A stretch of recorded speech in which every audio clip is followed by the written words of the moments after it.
Velkommen til Musikpædagogisk konference. Velkommen tilbage fra den ganske korte pause. Tak for alle de gode spørgsmål til Henrik Goldsmith. Slido fungerer upåklageligt. Jeg er glad for den gode dialog, så bliv endelig ved med at skrive, fordi der er også basis for gode spørgsmål og kommentarer til den næste Keynote. Maria Westvall er med os nu, og velkommen til, Maria, Rytmiske Musikkonservatoriets nye professor i musikpædagogik. Din forskning i musikers rolle som undervisning, kulturel mangfoldighed og migration er noget af det, som jeg ved, du vil fortælle os om. Du har selvfølgelig en svensk tradition med dig også, som vi glæder os meget til at høre om herhjemme. Der er gode erfaringer, som vi kan bruge her også. Nu hørte vi i morges din rektor sige, at forløse visionen om nye standarder og udfordre grænserne for, hvad vi traditionelt opfatter som kunstens og kunstnernes rolle og potentiale i samfundet. Det er jo det, man kalder for en tall order, men jo også fuldstændig nødvendigt, og det er jo noget af det, som du skal være med til at forløse. Tillykke med det nye job. Det er et stort arbejde foran dig, når du ellers kan komme over broen. Hvordan går det derovre i Sverige? Tack så mycket. Jag är glad att jag kan vara med idag, även om jag inte kan vara med rent fysiskt. Och vi delar ju samma problem över hela världen nu med pandemin. Men jag tänker också att under de här förutsättningarna så är det också viktigt att vi har de här samtalen och vi får ta del av det här arbetet som görs, som till exempel Henrik beskrev för oss. Og der er jo basis for at stille dig spørgsmål og komme med kommentarer efter dit oplæg, som kommer her. Hello everybody, my name is Maria Westvall and I work at RMC in Copenhagen. I've been working there for the last 11 months, so this is actually my first opportunity to participate in this conference. And I'm really looking forward to meet you and to talk more with you later on today.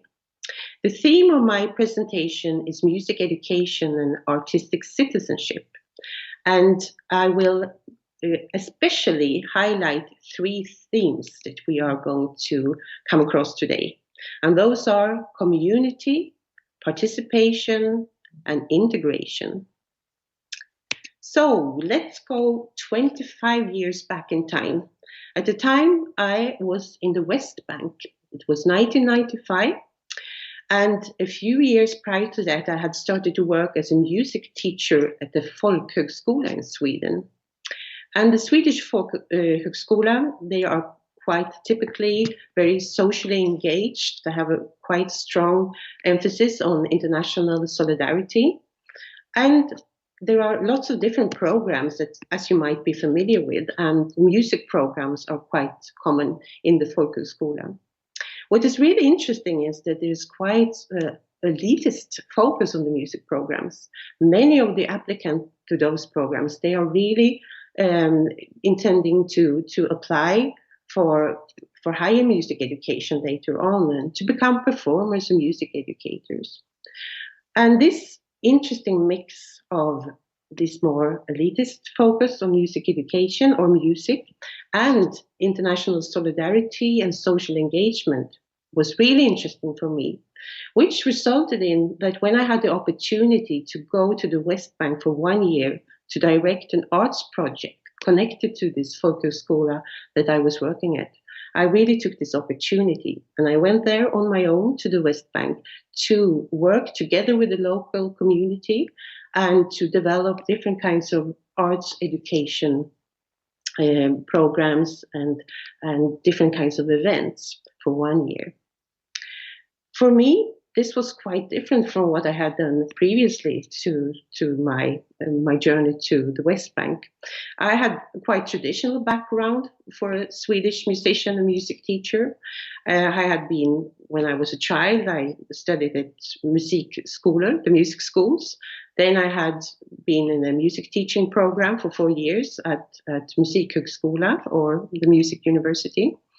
And I had worked in an elementary school and in a high school for a few years. So this was the context that I was used to. Now I came to a context with a very strong political, fragile situation, which actually resulted in that there were many of the common functions that we are used to in our everyday lives didn't work. There were a lot of closures. There were a lot of curfews. People were not able to go to their schools because there could be lockdowns for different political reasons in the area, which made it really difficult for people in their everyday life, as you might understand. I had the opportunity then to work in like this kind of after-school program, and I realized how important it was to actually to meet and to make music together and to develop things together in a community. I also taught music at university, where I also made contact with a lot of the students, and perhaps they also brought their siblings or parents to these after-school events. I must say that for me, this was a very transformative experience for different reasons. I realized that me making music or a musical performance or to be part of a musical group can have so many new meanings that I didn't have before. And it was such an important part to be a community and to actually express yourself through music or with music in different situations.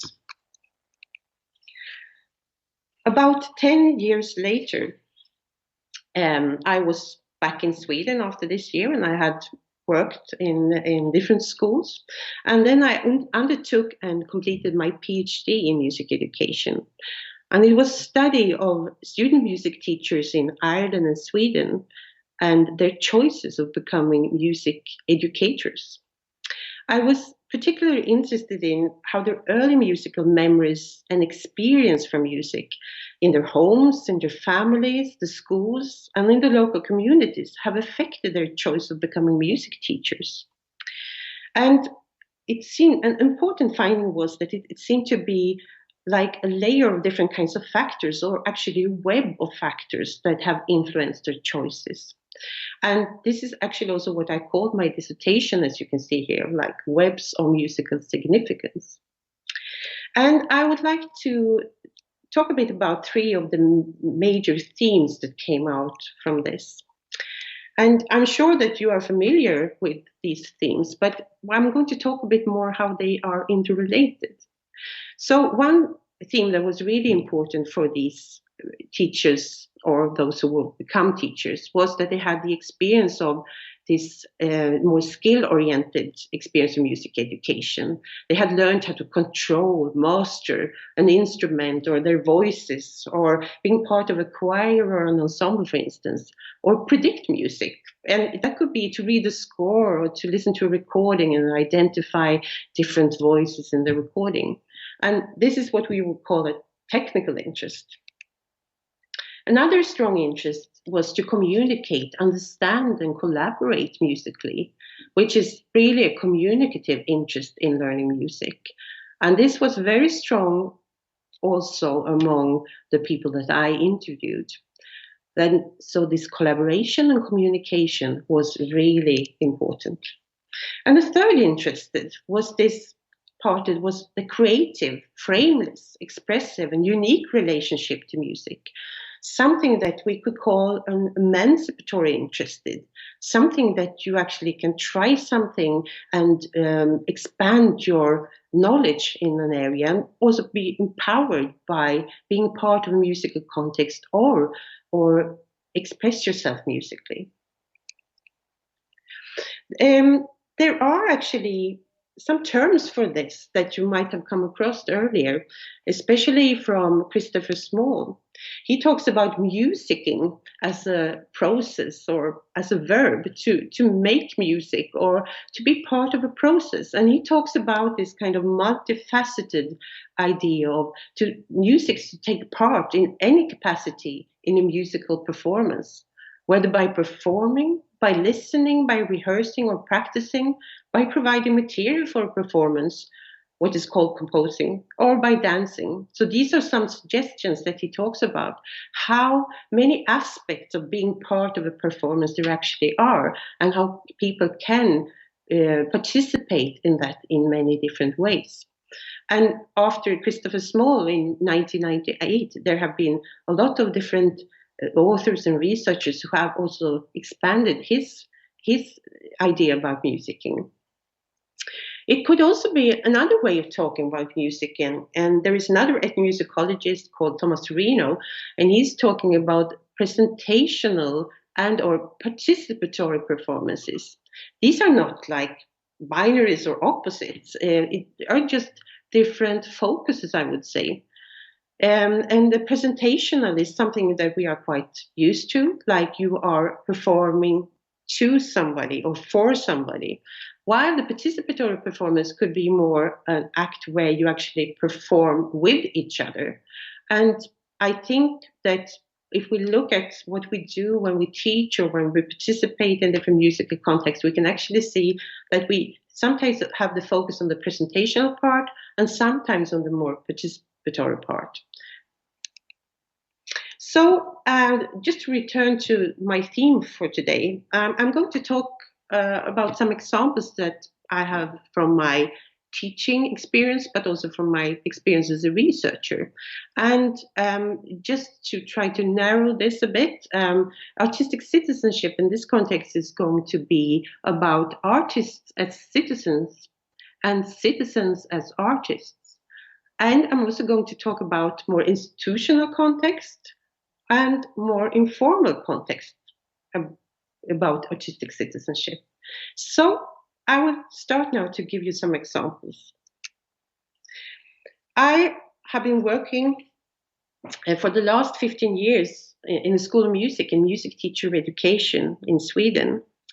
And it's a possibility then also to try to make new ideas possible for the music students, of course, and the music teacher students. And one really important thing is actually to expand their knowledge area of music education, to try to see it in a more intercultural context. I mean, whether we live in Denmark or Sweden or Ireland or somewhere else, we are quite shaped by the way our curriculums and, the usual values and normal, how music should be performed or how music should be taught is actually evident.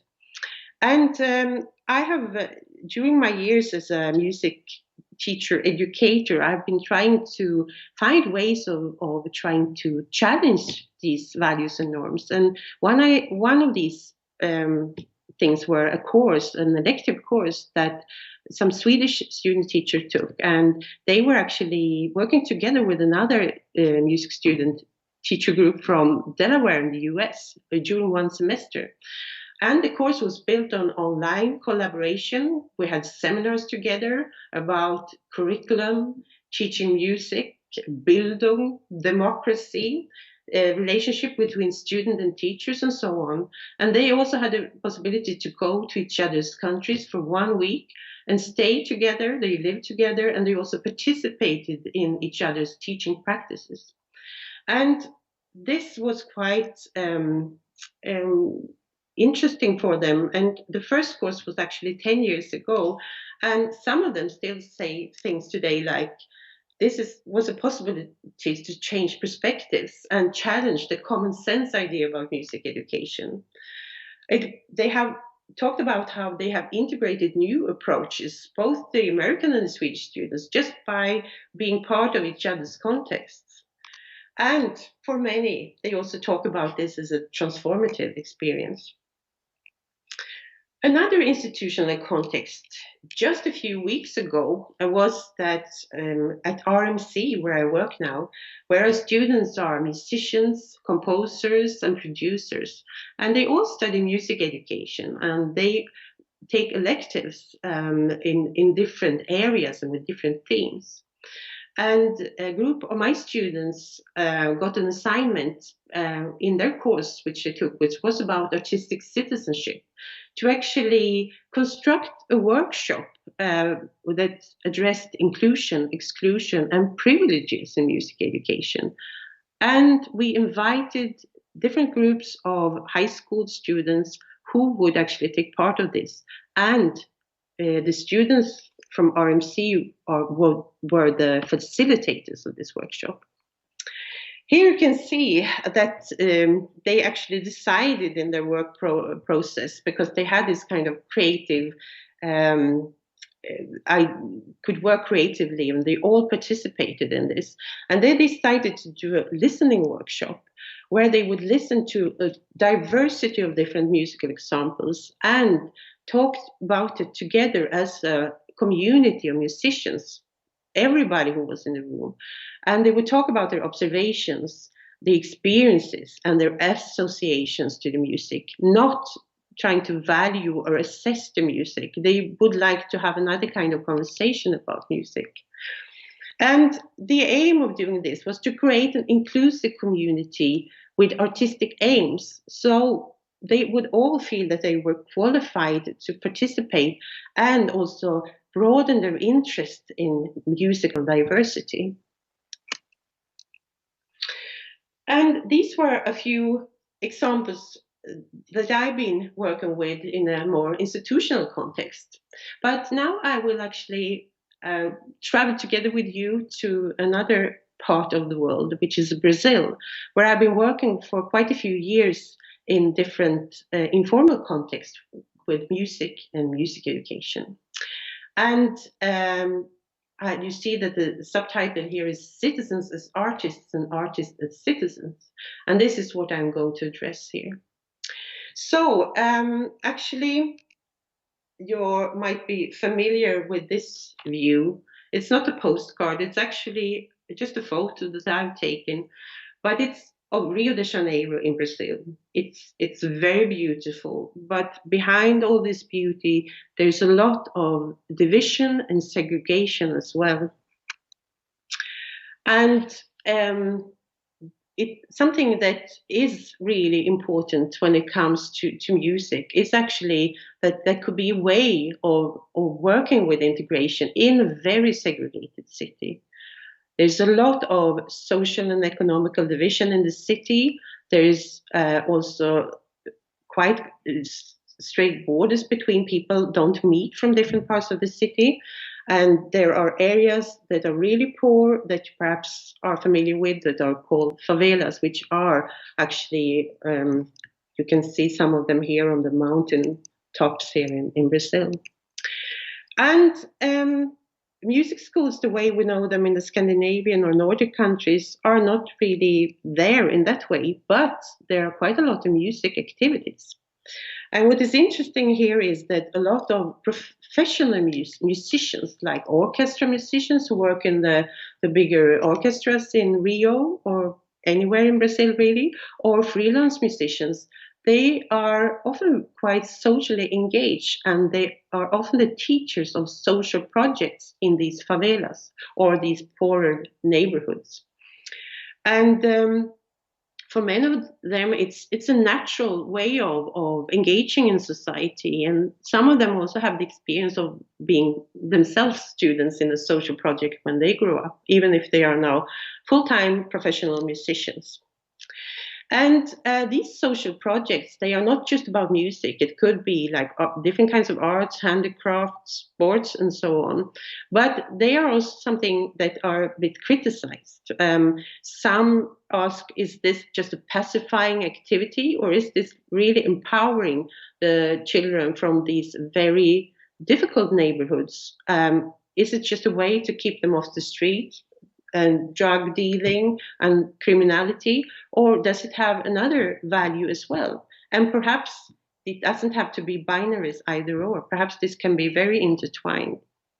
So I would like to talk about how you could actually try to minimize this kind of divisions or the segregation, because one thing that is criticized is that these projects are going on in these different kinds of neighborhoods and people never meet. So I will talk about two of the performers and music teachers that actually worked in these social projects in different favelas. And then they decided to actually try to make something more integrative in the city, where young musicians from different parts of the city would meet and work together and be a musical community. And you can see them here in the picture. It's Caroline and Thiago who are in the center of the picture. And about 7 years ago, they decided to actually bring musicians from these social projects together, and not only them, but also from other neighborhoods in the city. So there would be a possibility to meet. And it was also a way not to just have prejudice about each other. It was a way to collaborate musically. So it was an integration with young artists. They never called these young musicians. They were between 12 and 25 years old. They never called them students or something. They called them musicians or artists from the beginning, because this is what they wanted them to be and feel like. There was a lot of learning going on in this orchestra, because everybody lived in different parts of the city. The leaders had to try to find a place where they could meet during the weekends, a safe place where they could rehearse and actually coming together, and also go out in the city and play and be visible, have this kind of presentational performances in the neighborhood. So other young people and also everybody in the neighborhood could see that this was actually something that was going on, and which became very appreciated. So you can see they were playing in the streets, in the markets, they were playing in the schools, and they did a lot of these things, which was, of course, very developing for the musicians themselves, but also for their communities and for actually being part of a city with very diverse backgrounds. So this could actually be the everyday life of many of the musicians. These are some streets in one of the favelas, or two of the favelas, that they came from. And I'm going to talk a bit about one of the musicians who was part of Camerata, which was actually the name of this community, or the community of practice, as the sociologist would call it. They had a community, and the practice was actually performing music and playing together.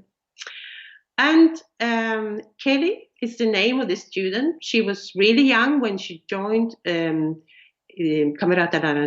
She had been part of a social project before, and she had started to play the cello. And she was about 15 years when she was part of Camerata.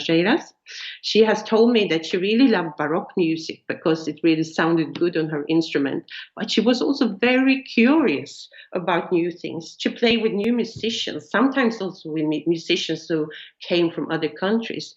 And she wanted to learn more. She wanted to arrange music. So she started to make arrangements for this group with different kinds of pop songs or jazz songs and so on, something that she really enjoyed. And she was encouraged to do that. And her knowledge was also something that was both encouraged and something that the others in the group had a lot of use for. So after a few years, she had actually the opportunity to get a grant from Berkeley School of Music in Boston. And that was like a dream for her. She had hardly ever been outside Rio de Janeiro before. But in this case, it was, of course, a great opportunity, but economically, it wasn't really feasible at the beginning.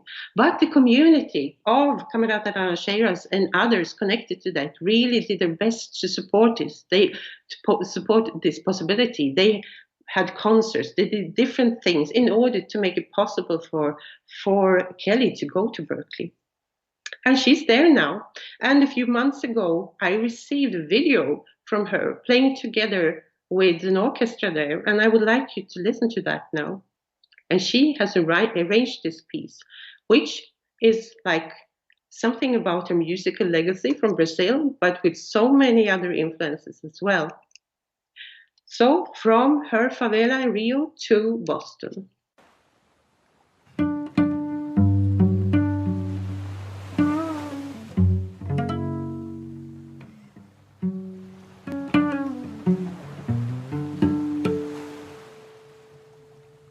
Eu quis amar,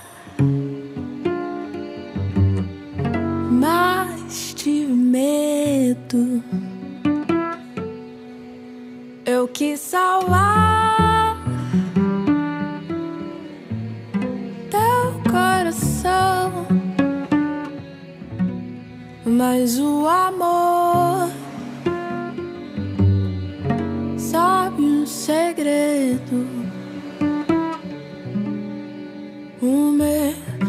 pode matar do teu coração.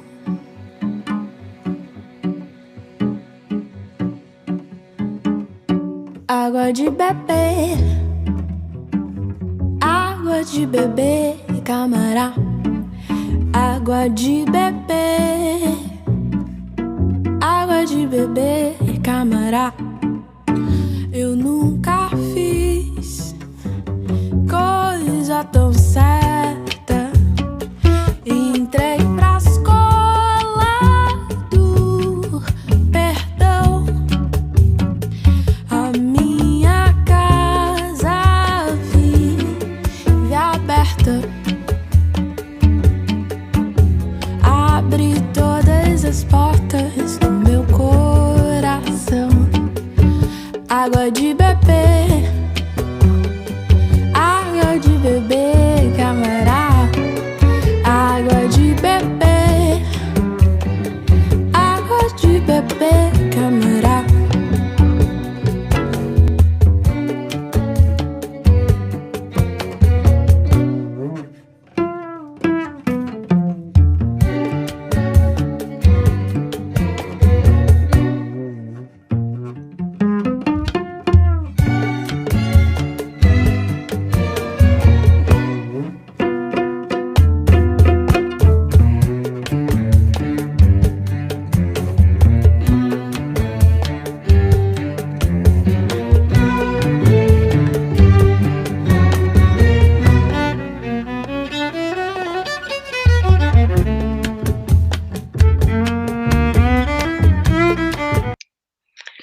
So, unfortunately, for time reasons, I had to stop there. But I would just like to return to this kind of technical, communicative, and anticipatory interests. What we could see here was actually by learning the technical parts of an instrument, like the cello here, that gave the possibility for Kelly in this case to take part of a community and to communicate her music in different ways. And also, as you see here, this is also quite a good example of a lot of emancipatory interest. The way she plays the cello, the way she starts to sing and play the cello together, and that she arranges for a group of string musicians from all over the world. And I will like to show you some examples from the comments on YouTube here that people have been watching this, and I think we can see it even here. We have Suzanne here, probably a music teacher, I would guess, and she said that she never heard an instrument strapped onto like this. And Roger, he talks about string players who groove like drummers and concaleros. And we have a Brazilian who I think is quite proud of this performance. He says it's wonderful. Like Tom Jobim, the composer, or Vinicius de Moraes would be proud to hear this performance. So I would like to finish here and talk about artistic citizenship and music education. We have seen some examples here now, artists as citizens and citizens that become part of communities and become artists, and it's available. And I think when we talk about artistic citizenship, it's important to think about that we should try to think a bit broader than these common dichotomies or binaries. If we are either artists or educators, are we either artistically committed or socially committed? Are we talking about an elite, or are we talking about the community? We're talking about quality or general goods, or are we talking about presentational as opposites of participatory? I think we need to see how these different aspects can be more intertwined instead. And artistic practices can be characterized much more by mutuality and diversity if we think about it from relational and interactive purposes. The bass player, Victor Wooten, he says about musical learning that we should allow young musicians to play and perform with accomplished musicians very early, on a daily basis even, is what he would recommend. He talks about the importance of have the possibility to jam with professionals, which, for instance, this Camerata Laranjeiras had quite early in their musical life as a community. And he also says it's important that we as music teachers or musicians are interested in what the students have to say and not just that they have to repeat what somebody had said before. This kind of emancipatory part of music education. And I think this is also typical here when we talk about what Frank Abrahams, who is a music educator, says, that it's important to ask yourself, who am I? Who are my students? What might we become? What might we become together? And this is, I think, what we are talking about here. So this was about community, participation, and integration. When we talk about integration, it's important that we think about, are we talking about integrating into something already existing, or are we talking about integration with each other, all of us who live in a society, with our different knowledge and skills and interests and communities, how we are actually meeting, that we feel that we have something to bring to the community and something that we can also be, part of. So that is what we have talked about, or I have talked about today, and I would like to continue talking about together with you and with Henrik and Ron, who is going to present here today too. And I would just like to mention before I finish that in RMC, will start a Center for Research on Artistic Citizenship now, and we have an international research network that with people from many different countries around the globe who will participate in this. And we are also looking forward to, in our music education sessions, and have this kind of online collaboration with educators and musicians from different parts of the world now, when we have learned how to use this in an even better way with online collaboration. And of course, we will have seminars and workshops at RMC for everybody who's interested. So thank you very much for listening. I'm looking forward to talk with you.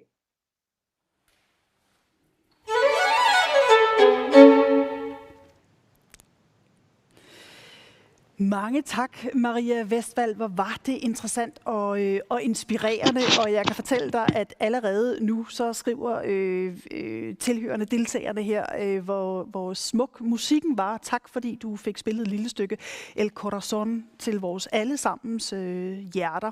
Og så skal jeg også lige undskylde over for dig, at jeg ikke havde fået klippet begyndelsen af din keynote speech ud. Det retter vi op på, sådan så det kommer til at ligge på den helt rigtige måde som filmsnag. Jeg lægger ud med at gribe fat i noget af det, du taler om til allersidst. Altså, hvordan er det, vi overkommer broen fra at være tilhører til også at være tilhørende deltagere, at være elitære og samtidig have et community, som vi taler ud fra. Altså det der med at opløse de poler der. Det er jo fyldt med store spørgsmål om, hvordan vi kommer tættere på hinanden, og både kan være udøvende og uden at være fuldstændig elite-dygtige. Hvad er det for et arbejde, du ser som samfund, vi står overfor? Vi har många olika utmaningar eller utfordringar. Men jag tänker när det gäller musiken så tror jag också att det här som jag nämnde också, det här med participatory eller presentation, att vi inte ser det här som motsatser eller binärer, utan det är också viktigt för att man får engagera sig i musik, man får utvecklas, man får vara en skilled musician, och att de som har en stor kunskap också kan spela samman med de som är nybörjare och så vidare. Och jag tänker i Henriks presentation här också så ser vi ju hur det här är. Så jag tror att det är vår synsätt, hur vi engagerar oss i musik. Att vi inte behöver tänka att här har vi bara nybörjare, här har vi de professionella. Och det är också det som Victor Wooten talar om här, att han jämför med att lära sig ett språk. Att när vi är små barn och lär oss ett språk så är det inte bara att vi talar med andra barn. Vi talar med de som redan är professionella på ett språk, de vuxna. Och detsamma gäller när det gäller att lära sig musik. Vi behöver spela samman, och det är inte att vi ska alltid spela på en väldigt så här basic nivå, utan ett participatory performance kan vara människor med olika kunskap, och möjligheter, men att vi inviterar till det och ger fler möjligheter till det i vårt samfund, tror jag. Och att vi också är intresserade av varandra, utav musikalisk mångfald, musikalisk diversitet, och det är viktigt. Findes de eksempler allerede i vores samfund? Der bliver nemlig spurgt her til dig, om der er eksempel på den empowering, som ikke nødvendigvis indebærer eliteniveau. Altså har vi allerede nogle adkomster? Det er jo ikke fordi vi sådan i Danmark eller i Sverige for den sags skyld har sådan parker, hvor folk bare møder op med deres rasleæg eller hvad de nu er faldet over på vejen eller giver sig til at synge. Vi har ikke sådan adkomst til fælles musik som udgangspunkt. Så er der nogle gode eksempler på den empowering allerede? Ja, men det tror jag. Jag är säker också på att många av de musiklärare som deltar idag faktiskt är med i den typen av praktiker och kanske med också och initierat det. Och jag tror att vi behöver synliggöra det också mer, så att vi faktiskt uppmuntrar varandra, att vi känner att vi ger cred för de som faktiskt gör det. Ja. Och att det har med den här synligheten att göra. Jag kan tänka mig i min parallell här till Brasilien, att jag sa att det är många musiker faktiskt som jobbar som pedagoger och ser det som en självklarhet att jobba socialt med musik. Det innebär inte att de bara spelar några toner när de börjar med undervisning, utan man uppmuntrar varandra, och det är en del, tror jag också, det här att man faktiskt ser varandra och man tycker att det här är viktigt, att det är någonting man gör som en fällesaktivitet i samfundet. Der er et spørgsmål fra Musikhögskolan i Maniitsoq i Grønland, som spørger, hvordan den danske musikskole kan bevæge sig hen imod artistic citizenship. Hvilken rolle kunne man forestille sig, at musikskolen spiller i den sammenhæng? Ja, jag har ett exempel faktiskt från Sverige, ett annat projekt som jag undersöker, som jag forskar kring också. Det är ett samarbete mellan Musikhögskolan och kommun och region i en ort i Sverige. Och där har man faktiskt börjat med någonting som man kallade för ett integrationsprojekt. Att det var möjlighet för musiker som kom från olika länder som hade immigrerat till Sverige att vara på musikskolan på lördagar, och att man där möttes, spelade musik samman och också fungerade som någon typ av facilitator eller ledare och lärde varandra musik. Så jag tänker, där kan musikskolan spela en viktig roll, och det var flera av musikskolans lärare som var med i det här projektet, men inte som ledare, utan ledarskapet var fokuserade. Men det kan vara en viktig kontext som musikskolan kan spela. Det här var både för vuxna men för barn. Men jag tänker att man på något sätt öppnar dörrarna för också samarbeten. Och jag tänker, det är ju det som vi också ser i Henriks projekt till exempel, att han har startat den här skolan, men samarbetar med många i samfundet. Der er et meget interessant spørgsmål mere, som kommer fra Hans Målø, som handler om integration, som sætter, hvad kan vi sige, forskellene op, eller beskriver, hvordan der kan være to opgaver. Altså dels at styrke etnisk indfødte, etnisk fremmede i deres oprindelige kultur, musik, så den kulturelle basis står skarpt og tydeligt. Altså en forankring i ens eget afsæt, men tilsvarende også at styrke den fælles integration og fælles inspiration med mange forskellige, altså mødet med de andre kulturer, hvor musikken kan spille en rolle. Kan du genkende sådan den dobbeltsidige opgave? Definitivt. Och jag har också arbetat en del med det i Sverige. Och jag tror att det är just den här dubbelheten, eller den här potentialen som faktiskt finns. Att man också då kan bli erkänd, få erkännelse för någon typ av kulturellt intressant musik som är viktig för en själv. Det innebär inte att för att jag kommer från Sverige att jag bara sjunger svenska folksånger hela tiden när jag möter andra. Men i vissa situationer är det viktigt för mig att kanske anknyta till min uppväxt, mitt kulturella sammanhang som jag finns med. Men det är också någonting jag kan ha med mig. Till exempel när jag har varit i Betlehem på Västbanken, eller när jag har varit i Irland eller i Brasilien, då har det också ofta varit viktigt för mig att kunna uttrycka mig, sjunga på svenska, spela svenska sånger till exempel. Men inte bara. Jag har också velat lära mig nytt. Jag har velat spela brasiliansk musik tillsammans med de musiker jag träffat där och så vidare. Så jag tänker det här är ganska naturligt, att det kan se ganska naturligt på det här sättet. Och det blir också en möjlighet som till exempel det här projektet jag talade om tidigare på Musikhögskolan, integrationsprojektet, att alla som bor i en by kan lära sig. Det finns många som har vuxit upp i Sverige som också vill lära sig musik från olika håll i världen. Och det blir ett sätt att vi på något sätt att vi integreras med varandra också musikaliskt i ett samfund. Og jeg var lige ved at sige, at det kan være, at det er det selvværd, som gør, at man har mod på at møde andre musikalske kulturer, at man føler sig godt forankret i sin egen også.